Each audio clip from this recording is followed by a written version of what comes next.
The Vancouver Canucks have a serious problem with their star forward Elias Pettersson not playing up to expectations after a bad season, with insiders, reporters, and even Jim Rutherford speaking on the matter. I'm going to break down exactly why the Vancouver Canucks forward is looking at a breakout and exactly what this means for the Canucks and why fans should be fired up that a breakout is imminent, as the Canucks' entire future depends on Pettersson. I'm going to break down this, reports, quotes from Pettersson, Jim Rutherford, and NHL insiders, plus an update on a Vancouver Canucks injury as they continue to pile up. I'm going to break down all this and so much more in this episode, and you're not going to want to miss it, so let's just go straight into it. Now, I'm not going to sit here for the next 8 minutes and tell you that Pettersson has been playing well, that he's back to form, but there is a lot of key details on why the Vancouver Canucks forward is looking at a bounce back. Now, we've seen the media, we've seen everything in between speak on Pettersson. Craig Button yesterday did speak. If he doesn't get better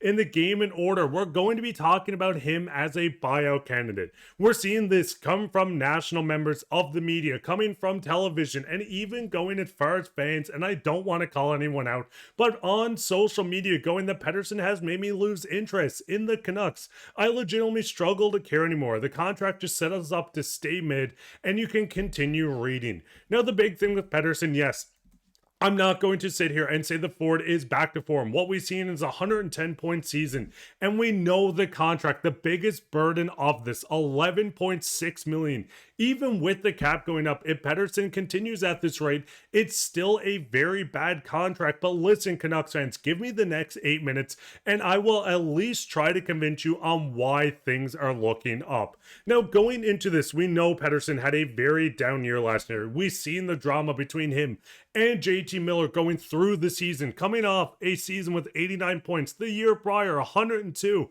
Pettersson was out with 45 points in 64 games. An unacceptable season going into year one of an $11.6 million contract. Now, this did sour a lot of fans, myself included, when watching your star forward, your supposed number one center, going out to not put up the results. But once again, things are trending in the right direction for the forward. We've seen Jim Rutherford speak on the media in national television saying we feel the same way coming off the year he had. He's not going to flip the switch and all of a sudden get 110 points again.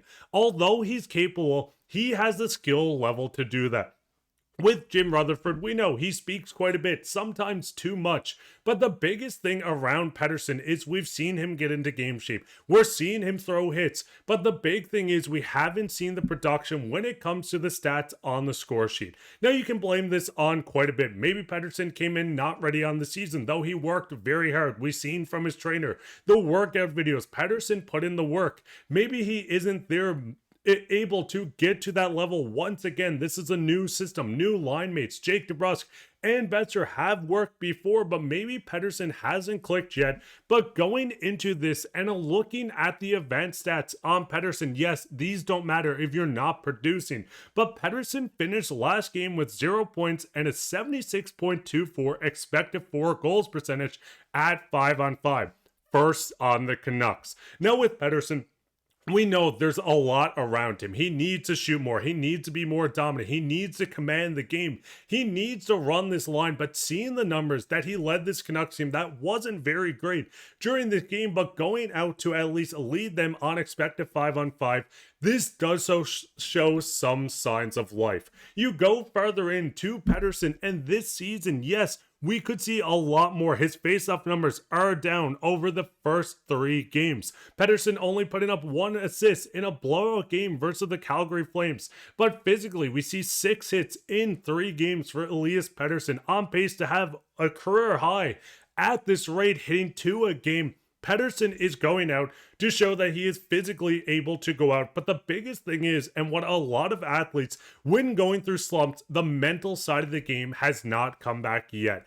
Now, with all these quotes, we're seeing the fans calling for a buyout, fans calling for him to be traded, sent to the WHL, with Coots, all these things with Pettersson. Yes, I cannot go out to say, hey, he's back to form. He's going out and putting up awesome numbers because he still had 0 points in the game that he led this team.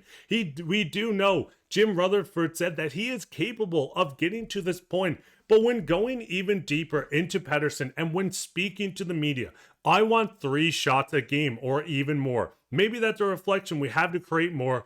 I've got to be better. Now, we've seen a lot of last year. Pettersson did say, I want to be better. We've seen in this offseason, Pettersson walked out to say, I want to be better. This is a revenge tour. We want to see it. And the Vancouver Canucks have not really seen this with the on-ice production as the points have not piled up. But the biggest thing is a two-way center with a lethal shot when he shoots, a great playmaker and someone that command a team. We've seen him lead a team with the Canucks. Yes, JT Miller helped quite a bit, but we can't kind of dwell on this pass of JT Miller that is on a New York Rangers team that just lost 3 home games in a row, and not only losing 3, but also being shut out in 3 consecutive, the first in NHL history. The Vancouver Canucks need to figure things out, yes. But with Pettersson has the best expected goal shares on the Canucks at 5-on-5, 68.3%, which is great value. Vancouver has outscored opponents 2-1 with him on the ice. Still, I get why Canucks fans are frustrated with the game. Weird situation. I hope he turns it around. This feels like the most split down the middle we have seen Canucks fans. You are either a huge supporter of PD or you want him gone. And listen, I can see both sides. I'm on the sense of Elias Pettersson has shown before he can be a dominant force. We've seen it in the past. We've seen it before. We've seen the flashes even going in. But the biggest thing is looking at last season to end the year where Pettersson only played 64 games.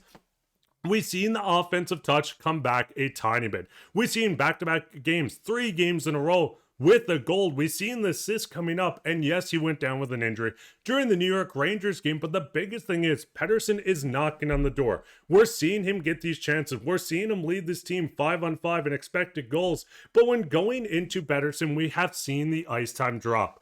15.58 seconds. The biggest thing is dropping from 1840 last year, 1939 the year previous, and 23 or almost 21 minutes playing with the Canucks in a 102-point season.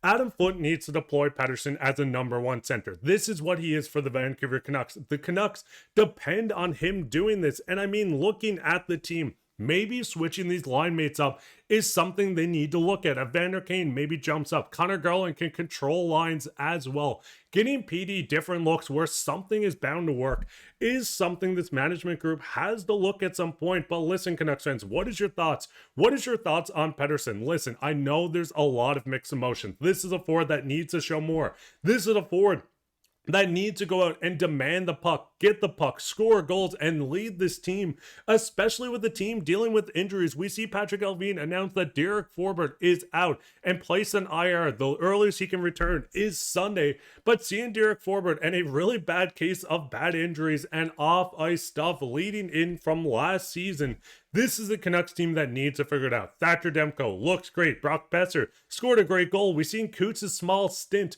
What needs to give on this team? What do you guys think is the perfect line for Pettersson? Do you think this road trip is going to dictate how he's going to be all season? Are you bought in? Are you bought out? Let me know all your thoughts down in the comments, because this is a situation that dictates the future of the Vancouver Canucks. And if the Ford cannot get going and you're stuck in year 2 of 8 of this contract, there is a huge shift coming in Vancouver. Let me know all your thoughts down in the comments. While you're down there, leave a like, subscribe, share this with your friends. We'll be back in another episode. Keep your eye out for that. I've been your host, Mark Bai. I hope you guys made it this far and enjoyed it. Let me know if I convinced you at all that Pettersson is bound for a bounce back down in the comments. But take care, Canucks fans. Hopefully they go on a huge hot streak and Pettersson is poised to break out.